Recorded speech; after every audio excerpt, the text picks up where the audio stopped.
సహాయ సహకారాలు అందించిందని కూటమి ప్రభుత్వం వచ్చిన తర్వాత తమకు నోటీసులు అందజేస్తున్నారు. సార్ చెప్పండి, ప్రధానంగా మీ డిమాండ్ ఏంటి?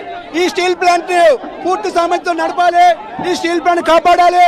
ఈ రోజు అనేక మంది ఎంపీలు గెలిపించిన రాష్ట్ర ప్రభుత్వం దీని మీద స్పందించాలి. ఈ స్టీల్ ప్లాంట్ కాపాడడం కోసం ఈ రాష్ట్ర ప్రభుత్వం ముందుకు రావాలి. లేని పక్షంలో తగిన మూల్యం చెల్లించుకుంటానని ఈ సందర్భంగా హెచ్చరిస్తున్నాం.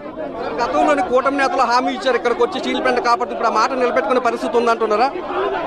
మాకు ఫుల్ మెజార్టీ ఇస్తే ఈ స్టీల్ ప్లాంట్ కాపాడుదని చెప్పిన కూటమి నాయకులు ఈ రోజు గాలి కబుర్లు చెప్తున్నారు.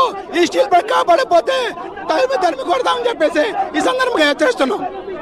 ఇక్కడ కార్మికులు పోలీసులతో వాగ్వాదానికి దిగుతున్నారు. తమ ఉద్యమానికి సహకరించాలని చెప్తున్నారు. గతంలో ఎప్పుడు కూడా తమకు పోలీసులు నోటీసులు ఇవ్వలేదు, సహకరించారు తమతోని. కానీ ఈ రోజు మాత్రము భిన్నంగా వ్యవహరిస్తున్నారు. నోటీసులు ఇవ్వడంతో పాటు తాము శాంతియుతంగా చేస్తున్న రాస్తా రోకోను కూడా ఇక్కడ భగ్నం చేసే పరిస్థితి నెలకొంది. కాబట్టి పోలీసులు శాంతియుతంగా చేస్తున్న తమ దీక్ష